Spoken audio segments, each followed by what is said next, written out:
Right. And I have seen a lot of people talking about that cradle boarding or intentional warping of a child's soft, malleable skull.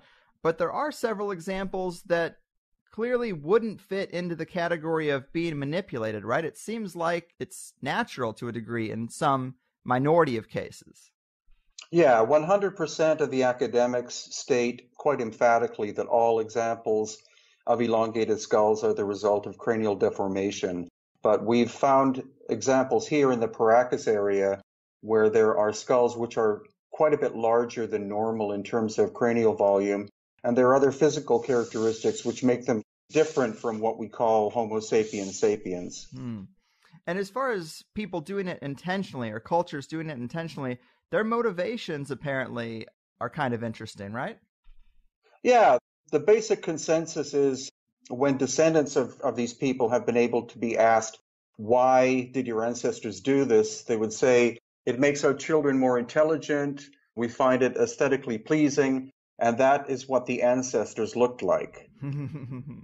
That last point is definitely a head scratcher. But as a general conspiracy guy, I'm always interested in questions dealing with the elite and power and bloodlines of today or any era. And there's definitely an element of that in what we know about these skulls, right? That it had to do with the upper echelons of society. Yeah, almost exclusively, whether it was in Europe or Western Asia, the Middle East, Melanesia, even Australia, and various other all through Central and parts of South America. It's almost exclusively just the nobility whose heads were shaped that way in order so that the general public could easily identify who their rulers were. Provocative stuff. And so what other characteristics? You mentioned some certain features in the more natural elongated skulls that might be worth noting. Surprisingly, a lot of them are mummified and seemingly quite well preserved, right? Yeah, it's astonishing. The area where I'm at, which is Paracas in Peru, is the northern part of the Atacama Desert. So we get about half an inch of rainfall a year, and it's all desert in this area. It's uplifted ancient ocean. So the sand contains salt, and so that combination of dryness and salt has been remarkable at preserving these ancient people, even better than in Egypt. Wow. So I guess some of that is environmental rather than through a advanced preservation practice? Yeah, in this area, they don't seem to have had a really advanced mummification process like in Egypt, like with wrapping and different oils and waxes and things like that being used. It's simply that the ground is so dry that they've been able to excavate and pull out textiles 2,000 years old that look like they were made maybe 5 or 10 years ago. That's pretty awesome. So these naturally elongated skulls, a couple other things about them, larger eye sockets apparently, and where the spine connects to the skull is a little different than typical Homo sapiens sapien, if I understand correctly. Yeah, it's an ongoing process that we're doing. We're trying to get as many medical professionals involved as possible to look at the anomalies. And as you stated, the eye sockets are larger than normal. They tend to be more vertical and larger.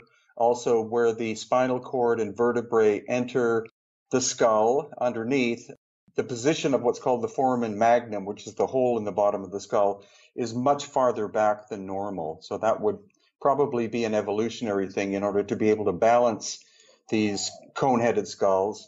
Also, there tends to be one suture line on top of the skull, which is missing. And then there are two holes in the back of the skull, which seem to be for blood and nerve flow. Yeah, those two holes. I just thought that was so interesting. And I guess the cranial stitching that's missing, what do you think that would indicate? That's pretty curious. It's very curious, and any physician who's seen these in person with me, they say that, there's supposed to be a suture line there, and I don't understand why it's not there. That's the most interesting thing about having medical professionals, because they know very well the shape and design of the human skeleton, and when they see anomalies like this, they simply shake their heads because it's not in any of their textbooks. Man, so do we know much about the Paracas culture outside of that they had some interesting skulls? Well, it's actually one of the least researched cultures in all of Peru. The famous Inca have been studied for hundreds of years by many different academics, but the Paracas haven't been studied at all since about the 1960s. And you would think the elongated skull by itself would create a lot of curiosity and study. Another anomaly is the fact that they had genetically red hair, which is thinner than normal Native American hair and is also wavy. Hair experts who have studied the hair say that it's much more Caucasian than Native American. Right. I noted that for sure, that the reddish brown hair seems to be one of the main elements of interest. What more can we gather from that trait? Well, when you trace back where red hair originates, it is from the Middle East. So the Celtic people, like the Scots and the Irish, who are famous for bright red hair, are likely descended from Middle Eastern ancestors. And the hair that we're looking at is actually more auburn. It's a very fiery red brown, and that's typical of certain parts of the Middle East up until this day.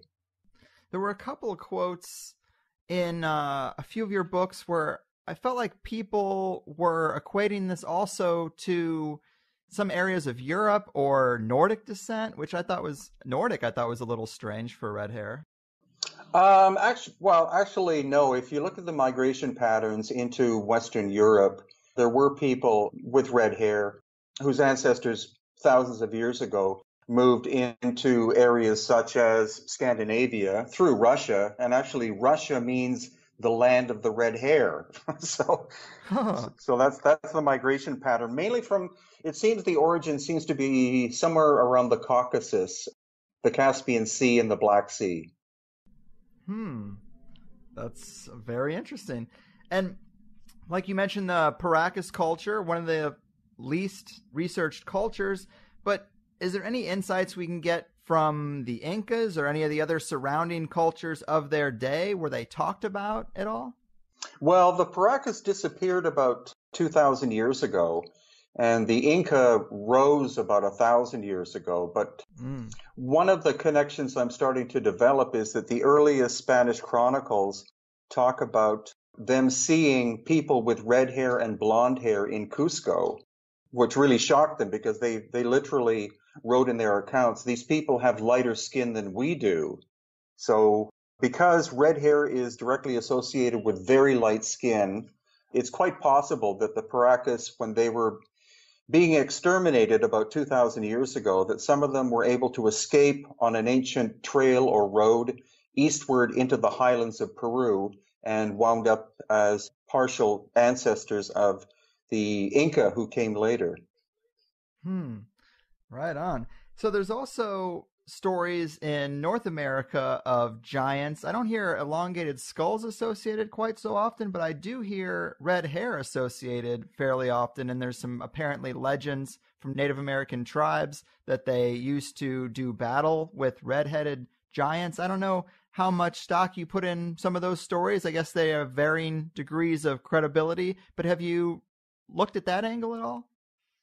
Yeah, actually, I've been a student of Native American studies since I was about 10 years old, and I put a lot of credence in their oral tradition. So there are numerous Native people of the past or tribal groups who speak about, I don't know if giant is the correct term, but very tall people who were there when the Native people arrived, and they did do battle with them and eventually wiped them out.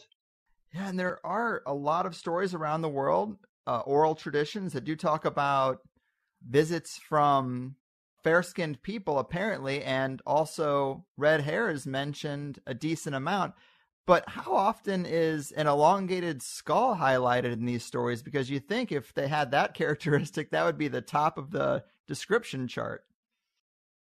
Yeah, you would think so. I actually wrote a book called The Plumed Serpent, which is about Native American, Native South American stories of ancient teachers who arrived in the distant past who had full beards, light colored hair, and light colored skin. One term used is the Viracochans, another is Quetzalcoatl, another is Kukulkan. And these were ancient teachers that arrived and instructed the people, supposedly coming from some distant eastern land. Right, and that's really interesting because Quetzalcoatl, in mainstream culture, often talked about as a deity, a feathered serpent. And I guess your contention is that was actually based on a real teacher, or is this still allegory? No, I think it's based on real teachers. One of the problems with interpreting native oral tradition is that it tends to be quite poetic. It's not like point-to-point facts. So they tend to flower, especially over the course of time, they flower the original story. But I think the origin is likely based on truth, because we're learning more and more that the migration of people around the world was much more extensive than what we've been taught in history books. Right. And there does seem to be a curious connection between reptiles and teachers or elevators of mankind when it comes to a lot of these indigenous tribes. You could even draw a parallel to the serpent in the Garden of Eden. But what do you make of that tie-in? Well, I think a lot of it in recent times has been really overblown. If you look at the symbolism itself, again, because native oral tradition is quite poetic, and for example, with the Inca culture, they had three animals that were very important totems to them. One was the serpent, another was the puma, and the third was the condor. So those are also levels of consciousness. So the serpent represents the subconscious, the puma is the conscious, and the condor is the superconscious. And so if you put those three together in a very powerful teacher or person, I think that's where the term feathered serpent comes from. It's a combination of these three levels of consciousness. But people have tendency then to say, well, they were obviously, two-legged reptiles that had feathers that walked around and, and had to be alien. Right. So, yeah. I mean, look at the griffin and you got the whole trifecta there. Yeah. Yeah, you find that in many parts of the world where you have, especially the serpent, because the serpent represented wisdom to so many different cultures, and then a bird would represent the connection with the divine because of the fact they can fly so high.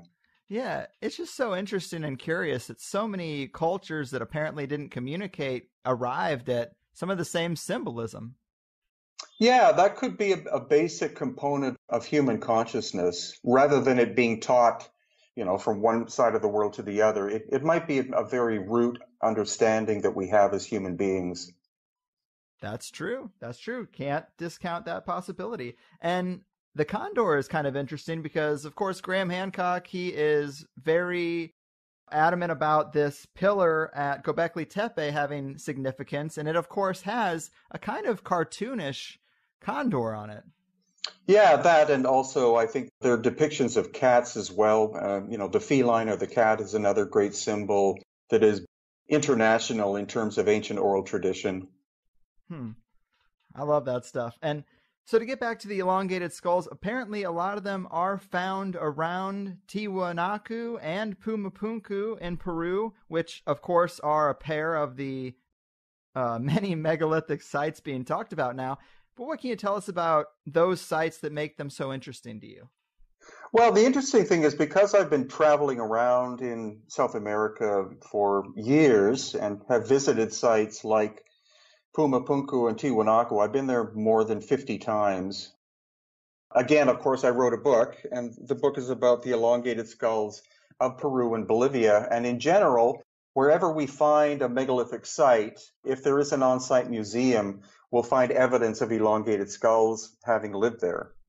And maybe you can help clarify something for me, but are these two separate sites or kind of the same site? What draws the distinction between the two? Because I think I understand them to be on the same plateau, right? Yeah, they're right next door to each other. It's kind of tiresome to have to say Tiwanaku and Pumapunku because historically they are the same location. It's just that when they decided to preserve them, they built one fence around one and one fence around another, and then a ticket window at one and a ticket window at the other. So one has a sign saying Tiwanaku, another has a sign saying Pumapunku. But when you look at the megalithic nature of the original construction, it's the same site. Okay. Makes a lot of sense. And it is located on this plateau that a lot of people talk about. If you've seen pictures, it's definitely a impressive view.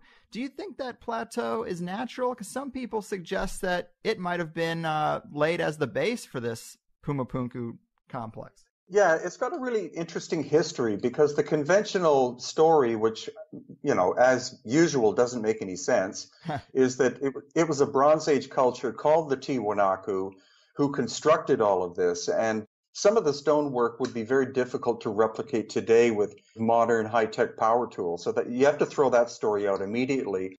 So when you look farther back in time, the great researcher of that area was called Poznański, and he was able to do measurements of the precession of the equinox, which measures the wobble of the earth. And so by using that principle, you can measure how many degrees off a site is from perfect true north, south, east, and west.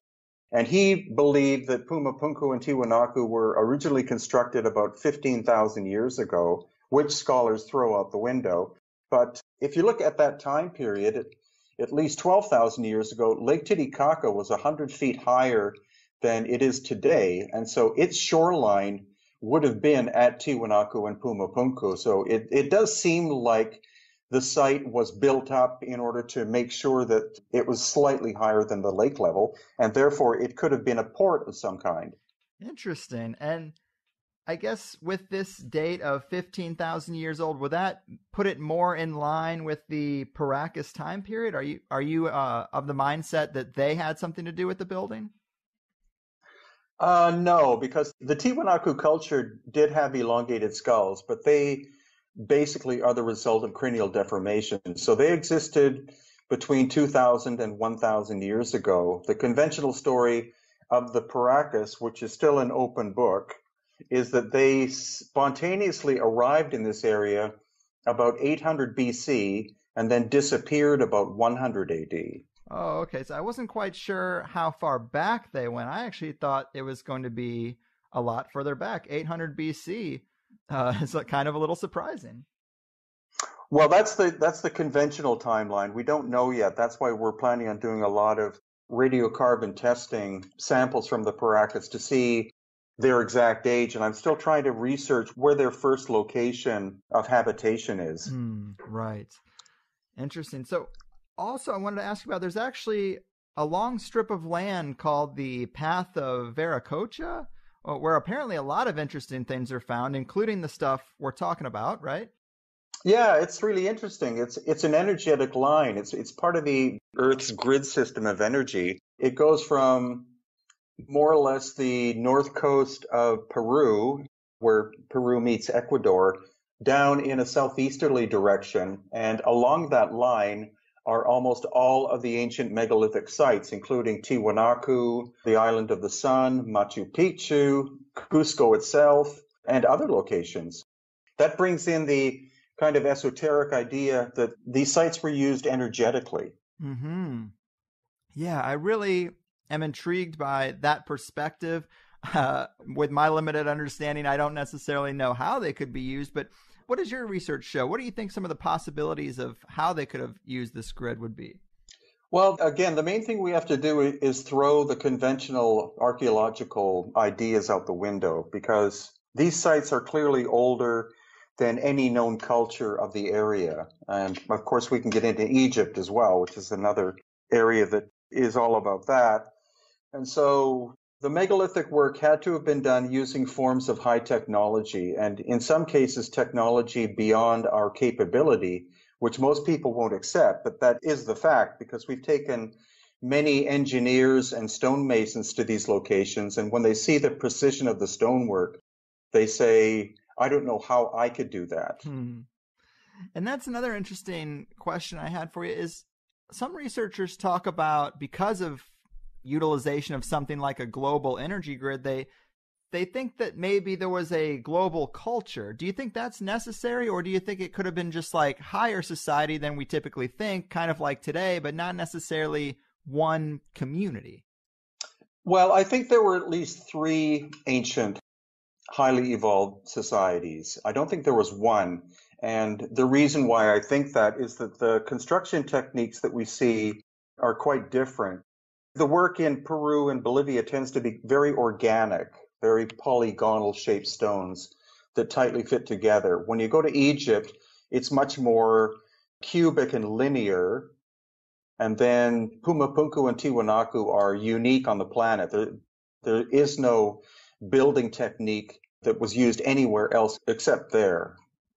Right on. Yeah, architecture is usually what you got to look at because, you can see the differences, and in there lies some insight into who made them. But I've also heard some researchers talking about, like Richard Casaro talks about the triptych, the idea that there is a 3-doorway design found in architecture all over the planet, maybe not at the time depths we're talking about, of course, but it's a curious thing too that suggests some kind of intermingling. Yeah, it's quite possible, or it's also possible that due to the energetic nature of these complexes, that either by using the energetic grid or by other means, there was communication between ancient civilizations that were quite far apart. Right. I think that's a fascinating possibility that they could be used for communication. Like, how could we visualize how that would work?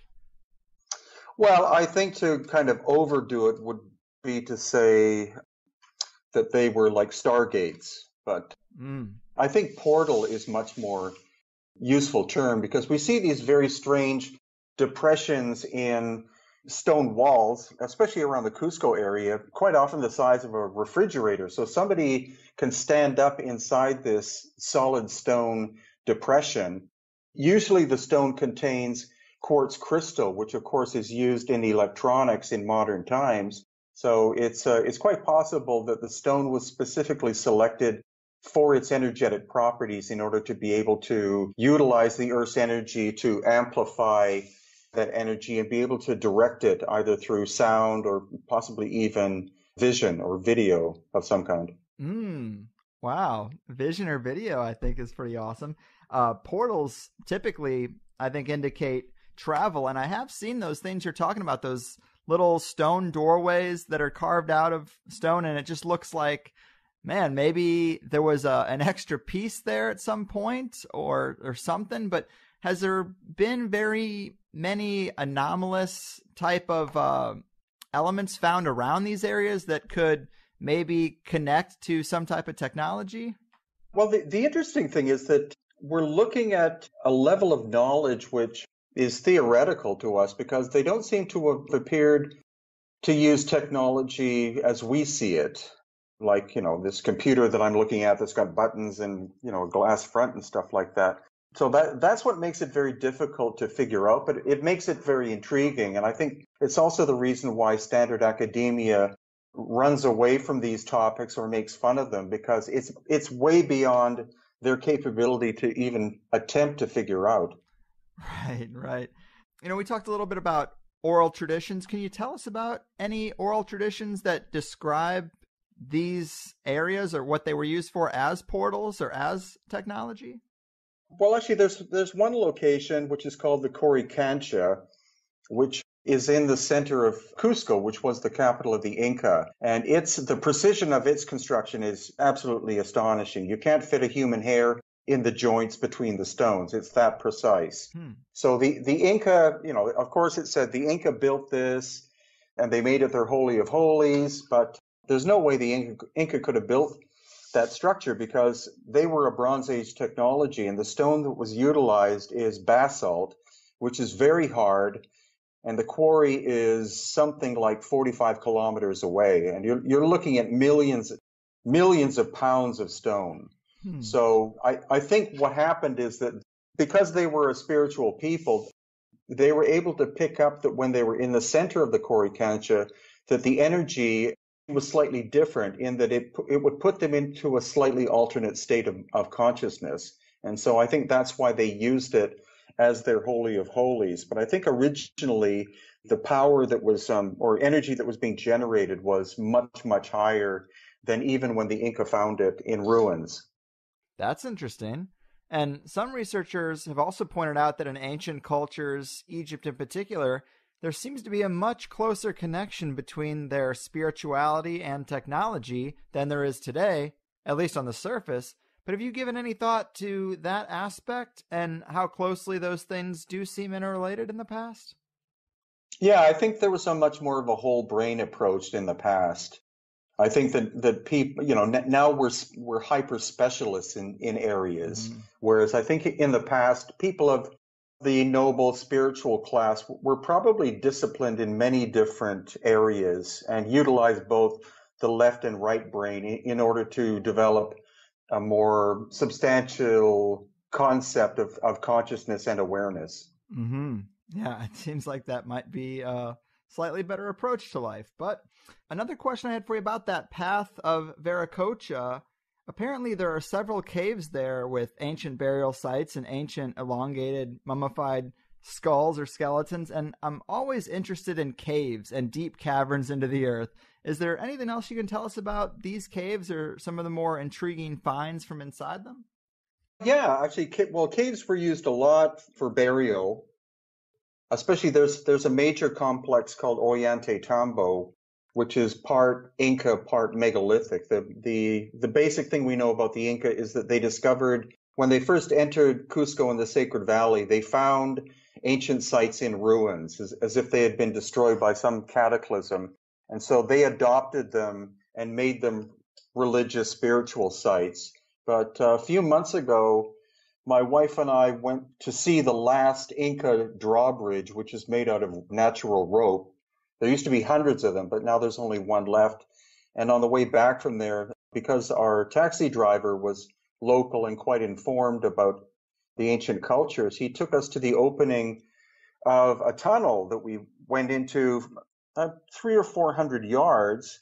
But unfortunately, we didn't bring decent flashlights with us because this whole thing was a surprise. But he insisted that it continued on for 6 kilometers and that there was a big lake at the end of it, deep inside the bedrock. Wow. That is right up my alley. I love to hear stories like that. Underground lakes, lore of underground civilizations. I mean, there are quite a bit of ant farm-like tunnels carved all under the underground. I guess not necessarily carved. I guess some are natural, but there are some that seem artificial all around the globe. Yeah, and there are lots of stories in Cusco from old people that there's a whole underground system of tunnels underneath Cusco, which is super ancient. And a French team did some mapping with a helicopter, I think it was, of using ground penetrating radar. And they found that there's a tunnel that connects an ancient site called Sacsayhuaman to the Coricancha that I just spoke of in Cusco. So that's at least 1.5 kilometers or a mile long.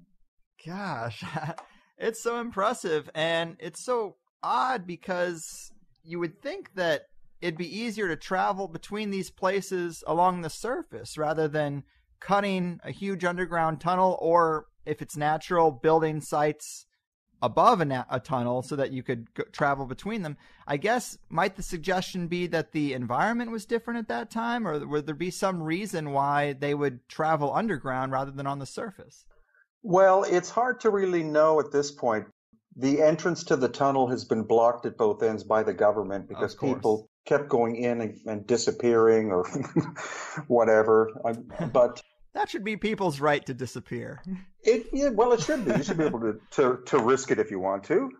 So it's unknown whether that tunnel is natural or not, or whether it's was manufactured or not. But I do know that there is a huge system of tunnels in the Giza Plateau area of Egypt because I've been underground to the 3rd level, right? And that was only possible through a local guide who was able to, get permission to be able to do that. But he said there are probably at least another 10 levels of tunnels that go deeper and deeper. Yeah, I thought that was really interesting. That was one of the books that I was able to read of yours. Thanks for sharing those with me. And you also indicate that something about the way the Giza Plateau's underground tunnels are carved suggests that the Sphinx would be a lot older than the Great Pyramid, or it helps to kind of coordinate which came first. Is that right? Yeah, it's likely that the Sphinx was first. And the tunnel system we're talking about, they're not carved into sand, they're carved into the bedrock, which is limestone. So it is quite possible that the Giza Plateau itself underground connects with other locations like Karnak and also the Valley of the Kings and Valley of the Queens, because even though the pharaohs buried their dead in this, a vast system of tunnels in the Valley of Kings and Valley of the Queens, it's hardly likely that they actually made the tunnels themselves. It's more likely that they discovered them. Right. Yeah, you say in the book they were just using what they had, and I think that makes perfect sense. Yeah, and also if you go to the Valley of the Kings and you walk down in one of these tunnels, you see the precision of the cutting and the fact that it would be basically impossible for Bronze Age Egyptian workers to be able to carve these tunnels, which are hundreds upon hundreds of feet long and easily tall enough to be able to walk through. Mm-hmm. And as for the tunnels, is it that they connect most of the major sites on the plateau except for the Sphinx? Is that why we think it kind of gives us clues about the timing? Well, actually, the tunnels go underneath the Sphinx. It's more the weathering of the Sphinx that has created quite a stir. It was Dr. Robert Schoch, who's a American geologist, and when he first saw the Sphinx, he noticed that there were vertical weathering lines. And so, of course, the Egyptologists say, well, it's 5,000 years old, and we get sandstorms, and the sand would have eroded the surface. But when he looked at the vertical lines, he said that could only be done by rain, and we're talking a lot of rain. And so, by looking at climate models, he was able to figure out that the last time substantial rain occurred in the Giza Plateau area was at least 10 to 12,000 years ago, which is twice the age of the dynastic Egyptian civilization. Yeah, I love that. It does seem to be pretty good evidence. So I also wanted to jump to some kind of weird stuff that I've seen from you on your website and in pictures. One of them would be this amphibian humanoid being skull that was found in a cave labyrinth in Peru. Apparently, it wasn't the only one, but it has to be one of the most interesting heads I've ever seen. Yeah, that's. I kind of hesitated to even show it because it is so bizarre. I was sent when we were in Cusco about 2.5 months ago. I was sent photographs of that little skull, and of course it looked like it was fake or made out of paper mache or something like that. But the man who has it contacted me and said, "Would you like to?" Or I said, "Can I see it?" And when we actually went to see it, you can tell that it was once some kind of life form. My training is in biology.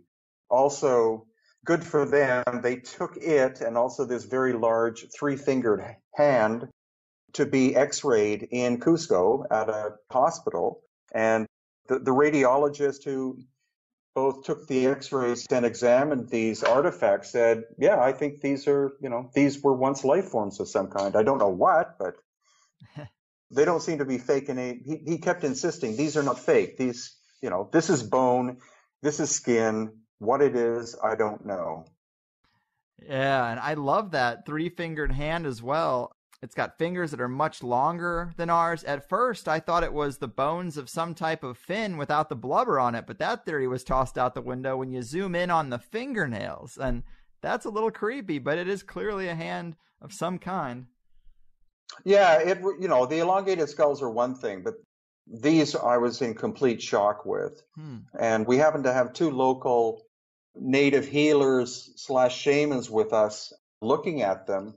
And I guess the difference between North America and Europe in terms of mentality is that native people tend to be, I guess, a little more open-minded. And when I said, what do you think these are? They just looked and said, well, they look alien. Aliens and UFOs are very much accepted in places like Mexico and Peru. Yeah, I've heard that because they apparently see them so often, it isn't really a big deal. So, yeah, that mummified amphibian humanoid, it looks like a frogman's head or something, but apparently, yeah, from the x-rays, it shows that there's sinus cavities in it. There's plenty of indications that was a real thing.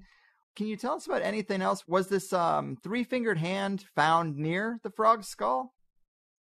Again, it's not based on me visiting the actual location, because it's very controversial at the moment. But the basic story we were given was that these two specimens are from either a cave or a labyrinth in the Nazca area of Peru, which is just south of me here.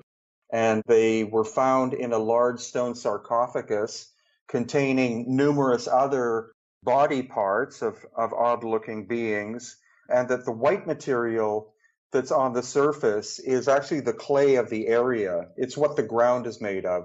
So they could have been sitting in this stone box for hundreds, if not thousands of years. I keep making inquiries as to going to see the location, but unfortunately what's happening is the people who control the site and area are selling these odd artifacts off, I guess, to foreigners.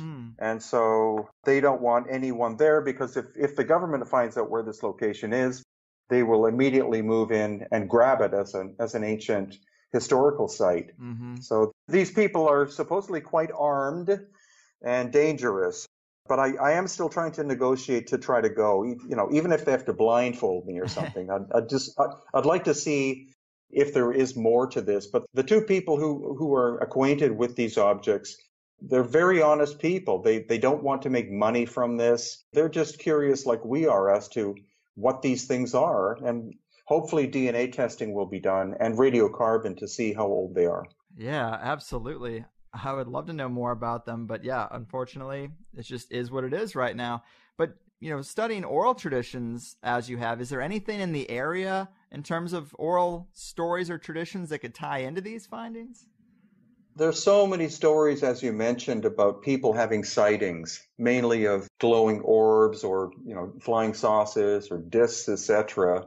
It's widely accepted that off-planetary beings have been visiting this area, especially around Lake Titicaca and Nazca, for thousands of years. And so local people don't understand our fascination, because they've heard from their parents and grandparents and great-grandparents about contact or sights or visitations and things like that. I love it. It's such a different type of way to handle things than the way we do over here. It's fun to hear about how different it is. To switch gears slightly, of course, I couldn't read all your books, but I did read a couple, and I really liked Crimson Horizon in particular, where you talk about the mysteries of Easter Island, which is kind of in the neighborhood of these areas we're discussing. What do you find most intriguing about Easter Island, and can it really be tied back to these areas in Peru? Very much so. It's all part of looking at the migration pattern and ancient migration patterns of people, because it's quite likely that the Paracas, for example, did not originate on the coast of Peru. They could have come from somewhere farther to the west. And what makes Easter Island pivotal is that it would be, for maritime people or travelers, it would be a perfect stopping place if you were going east or west, because its ancient name literally means the land of flowing water, or weeping waters, because there are giant caverns inside the island which are storehouses of water due to its volcanic nature. There are also ancient oral traditions that when the first people who were there, pre-Polynesian, that there were blonde and red-haired people with light skin of quite tall stature who the Polynesians first encountered probably 2,000 years ago. And even when Van Roggeveen, who was the first European to land there, and he's the one who called it Easter Island, he noted in his ship's log that he saw people who were of dark complexion, light complexion, black hair, red hair, blonde hair, tall and short. A multicultural center of sorts, it seems. Yeah, well, very much a crossroads. Yeah. And another element that was interesting, what about this Rongo Rungo tablet? Apparently no other Polynesian culture had a hieroglyphic system, but this seems to be something in that neighborhood, right? Very much so. No other Polynesian, the Polynesian cultures have not even hieroglyphs, but they have petroglyphs, and they tend to be quite simple. Like you'll see a stick figure of a person or a dog or the symbol of a sun, something like that. But the Rongo Rongo text, unfortunately, most of them were destroyed by the missionaries because they were thought to be taboo, and they were carved on wooden boards so they'd be easy to burn. But the probable story behind that is that it's likely that the rongo existed with this pre-Polynesian culture, and that it was their system of language. And there is the possibility that that system of symbols originated somewhere in the Indus Valley. I guess when it's compared to things around the world, can it be read or decoded to any degree? No, but the one code system that it looks most similar to is an ancient code from the Indus Valley of the India area. Man, so many mysteries. And I love also the idea of lost continents, which you get into a little bit in Crimson Horizon, where you say that speculation and controversy are ripe with the thought that a continent once existed in the Pacific Ocean in the distant past, and that the people who presently live on the islands we have already discussed, as well as Peru, are descendants of such a sunken realm. And you go on to say that most common names for this sunken continent are Lemuria and Mu. Based on what little we know, are these descriptions close enough to suggest we have two titles for the same place, or are the stories different enough to suggest two separate places? I think it's more likely that Mu is the original name. I think Lemuria was made up in the 18th century. So there is a Hawaiian oral tradition that says that before the Tahitian people, who were the ancestors of most of the Hawaiians, arrived in Hawaii, that there were people living there again. and you get the same story in New Zealand. Again, we have these red-headed people with very light skin. And there are still people who live in Hawaii that have this genetic dark red hair. It's called Ahu, which means red-haired. Interesting. It keeps coming up. And maybe this means nothing, but it is kind of interesting that phonetically you have Mu right in the middle of Lemuria. Yeah. Maybe it means nothing. Well, in one of my latest books, which is called Aftershock, and that's about the ancient cataclysm that I think destroyed all of the megalithic societies about 12,000 years ago. And this is based on science, which is collecting more data. And that's that the end of the last ice age was 12,000 years ago. And it was not a gradual process. It was very traumatic and rapid. And even, again, Dr. Robert Schoch believes that the rising of the sea level, which was more than 300 feet at the end of the ice age, could have taken as little as 2 weeks. And so that would have been the disappearance of these so-called lost continents. Rather than Atlantis or Mu sinking into the ocean, it was the rising of the sea level that buried the land masses, forcing survivors to flee to rebuild their societies in other locations. I think that makes perfect sense. And as for what we hear about Lemuria or Lemurian lore, in the book you say that one of the most elaborate accounts of lost continents was given by the theosophical author William Scott Elliott, a name I'm not familiar with, but what did he have to say about it? Honestly, I don't remember. God, that goes way too back in time. I don't remember. But I do know that the Theosophical Society were a 19th century group of thinkers who were collectors of ancient esoteric knowledge. So they were very big on subjects like Atlantis, as well as Mu or Lemuria. And what's happened to their information, I honestly don't know. Fair enough. There are a lot of names for sure. And just on the subject, one more thing. Apparently, as far as Mu's concerned, it being a lost Pacific Ocean continent, it was popularized by a guy named James Churchward.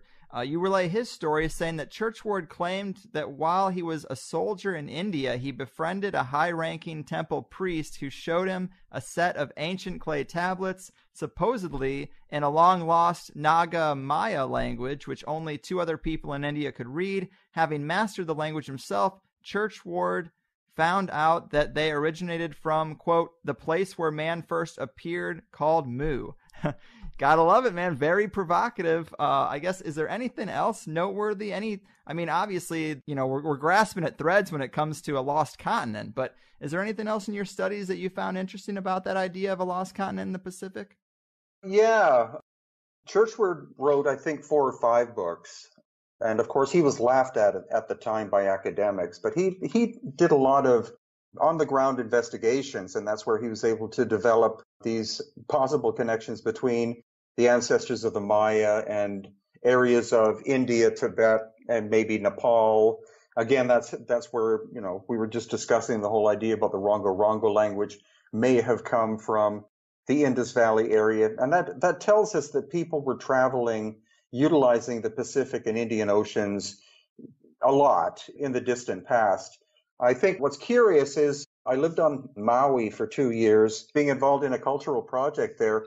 And when we looked at a topographical map, because the people I was working with there were all kind of studying the same topic, more or less based on Graham Hancock's work, we noted that if you lowered the sea level of the Pacific by 300 feet, basically all of the islands of Hawaii would have been connected. So I honestly believe that Mu or Lemuria was Hawaii. Wow, fascinating, man. Another interesting piece of info that you have in the book as it relates to the possibility of radical change in the past is you say that according to one theory, Madagascar and India were indeed once part of the same landmass, thus accounting for their geological resemblances, but plate movement caused India to break away millions of years ago and move to its present location, colliding with the Asian mainland and forming the Himalaya Mountains, which are supposedly still growing vertically to this day. And man, that's cool. How about that? Yeah, and actually it's the same with the Andes here. The Andes are still growing because you have the Pacific plate and the Nazca plate that are grinding against each other. And that's also why, of course, it's quite a volcanic, earthquake-prone area, because once in a while, one of the plates will slip and hopefully not in the near future, create quite a massive earthquake, because this is part of the so-called Ring of Fire. Mm. And of course, talking about those kind of things, that's a time depth of millions of years ago, apparently. So it doesn't really have much to do with the people we're talking about. But as far as a cataclysm roughly 10 to 12,000 years ago, of course, we hear guys like Graham Hancock and Randall Carlson talking about a meteor impact that would have hit the huge ice sheets during this period to cause massive flooding. But you seem to be more in the camp that it could have been some type of plasma burst, that would be more likely. Is that right? Yeah, the reason why I wrote my book Aftershock is because there are so many different theories. But the interesting thing is the timeline is almost always the same. It's always about 12,000 years ago. So I looked at all of the research I could, and I think what happened, there's one theory that it was plasma ejection from the sun, and that's Robert Schoch's theory.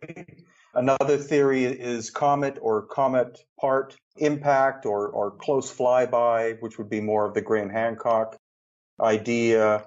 There's also Paul Laviolette, who's an American physicist, and he believes that actually galactic center is not a black hole, but is a pulsar, and that once every approximately 13,000 years, it erupts with energy. And so that energy would cross the galactic plane. And so I think all of these theories can be put together. I believe Paul Laviolette's idea that there is this eruption that happens from galactic center about every 13,000 years. And so that wave of energy, of cosmic energy and gamma rays and things like that, could have grabbed things like comets in their path, could have gone straight through the sun and caused solar plasma bursts on the other side. So I think it was a system of all of these events, and it could have been something that wasn't a one-time thing, but could have taken place over the course of 200 or 300 years. Right. I mean, that throws another wrench in things, that it doesn't even have to be one particular method of destruction. But as debated a topic is, you're right. A lot of researchers are focusing on that Younger Dryas period, that 10 to 12,000 years ago window of time. And I guess a picture does start to emerge when you think about global flood myths, rising waters around that time, destroying the high societies of their day, and resulting in the megaliths that we find now. I mean, there is a bit of a clarity to that narrative when you really put all the pieces together, wouldn't you say? Yeah, definitely. And another thing to consider is there are ancient oral traditions that talk about a time when there were only two seasons, not four. And so if you look at our planet, which is presently at a tilt of 23 and a half degrees, which doesn't seem to be something the universe would create. You'd think everything would be in perfect harmony. Then when you also find the asteroid belt was likely a planet, you have the planet of Uranus lying on its side, and I think Venus is rotating backwards. That could very well be evidence of an ancient series of cataclysms coming from outside or possibly inside of our solar system. So if our planet was originally perfectly vertical, that's where we learn the stories of woolly mammoths being found flash frozen in Siberia with food still in their mouths. And it could very well be that this cataclysmic event hit the Earth so hard that it caused this 23 and a half degree shift. And that would be so destructive because almost instantaneously you would have temperate places becoming Arctic, Arctic becoming temperate, tropical becoming temperate. And there is some interest now in Antarctica. There's a lot of scientific research going on down there. And there are theories that Antarctica is obviously a landmass, but 12,000 years ago, it probably, or at least parts of it, would have been in a temperate climate. So there are some researchers that think that Atlantis actually is Antarctica. Mm. So we're getting kind of near the end of the road here. I wanted to come back to the Paracas skulls a bit. They're such a big piece of your work. You're so knowledgeable about them. And apparently there has been some DNA testing done recently. Can you break down the findings for us commoners on what the major takeaways are from these test results? Sure, it's been an incredibly painful process to do this because there are no ancient DNA testing laboratories in Peru. And the top 10, and there only are about 10, that can deal with 2,000-year-old DNA are located in North America and Europe. So trying to get them to do the testing has been very difficult because they tend to be closed shops, like they'll belong to a university that doesn't take outside samples. Also, if they get a hint of what you're trying to test just by the shape of the skulls themselves, they'll immediately say, no, we're not interested. So we were fortunate in being able to have a sample tested about 3.5 years ago in the United States. And the geneticist was perplexed because what happens when you DNA test a sample from a human being is that sample is compared with every other known human sample, and that's contained in a giant database called Gentech. So that's why somebody in modern times can have a swab taken from inside their mouth or a blood sample, and they can find out very rapidly, that they're, Scotch Irish or 75% Scotch Irish or 85% of European ancestry with a curious bit of Chinese thrown in. I think people like to have their DNA tested in order to be able to see how interesting their background is. Yeah. But when it comes to ancient DNA testing, it requires the most sophisticated next generation sequencing. And so we had one sample taken, and he wrote back and said, this is very strange because there are segments of this DNA that don't match anything human or ape or mammal or anything I can find. And that caused a worldwide shock. The unfortunate thing was he was immediately fired because he was doing this testing without the permission of the owners of the laboratory. But fortunately, we've been able to bring him online because we were able to get samples tested from a private collection from Peru and only from 4 skulls, but the results indicated that the ancestry is either Northern European or Middle Eastern. So that doesn't fit in with the Bering Land Bridge hypothesis that all Native Americans walked across the Bering Land Bridge 12,000 years ago. So that's interesting, but we've been negotiating with the government here and one of their departments specifically for 25 months in order to be able to have samples from one of the official museums tested. And I am hoping and praying that we are within literally days of being able to have that done. Wow. And so based on your alternative ideas to the mainstream, were you surprised, or are those kind of the results that you kind of expected? Well, of course, I just go with what the data tells me. And the fact that the red hair was in existence indicated to me that obviously there was something going on, that these people had come from somewhere other than the local area. They were probably great seafarers. And so that's why the Middle Eastern results I found to be really interesting. Again, the Northern European part could be that those people were descended from people from the Middle East. There would be no alien DNA detectable because, as far as I know, GenBank does not have any alien DNA to compare it with. But what we're simply hoping, is that these 15 new samples will be very similar to the 4 that we've already had tested.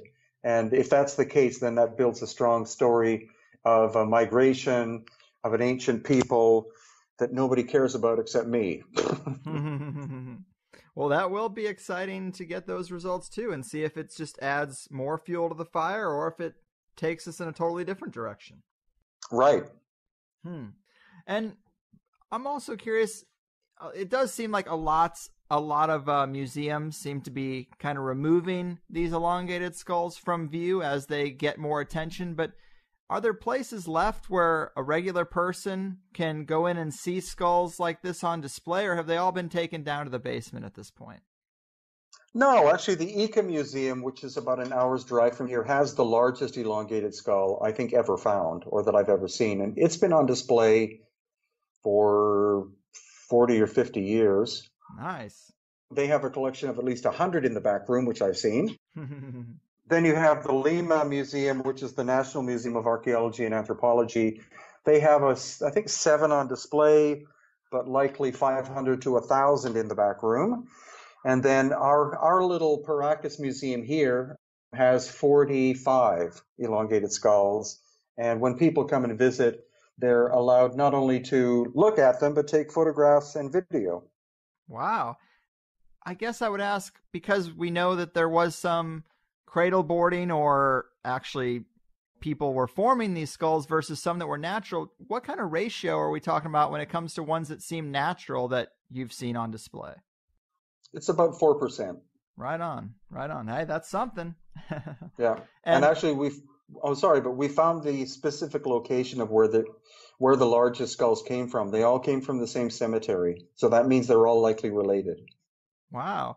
And I've also heard you say, for people who might be thinking, oh, well, because we do have this tradition of people doing this, maybe even in the most extreme cases, they all could fit under that umbrella. It can't be that way because, as you pointed out, just changing the shape of the skull wouldn't add volume to it. In a lot of cases, I mean, these skulls are really large, and it couldn't be just manipulated in that fashion because there's just too much material there, right? Yeah, that's true. And if you ask any doctor, they'll say, yeah, you can, with a baby, you can change the shape, but the genetics are not going to change. The skull is going to form the volume that is being dictated by the genes. And, fortunately, because I live here, I'm constantly finding new specimens. And very recently, one was brought to me of a newborn baby from this same ancient cemetery where all the really big skulls came from. It's a newborn baby. The volume of that skull is minimum twice the size of the volume of a normal human child. It is very odd looking. It's got red hair. Because it's in a private collection, we're hoping to have it DNA tested along with some others. Awesome. And of course, we also mentioned the other physiological differences. So there's definitely something here. And the Paracas people, I just think they're so interesting. And just to kind of close the door on all that, apparently they were wiped out by the Nazca people, right? Yeah, that's the theory I'm developing, because the Nazca, of course, are famous because of the Nazca lines and geoglyphs. But in fact, they only made a certain percentage of them. It was the Paracas people before them that created the 500 tall one called the Candelabro, as well as about 1,500 smaller ones. The Nazca people made about, I think, 25.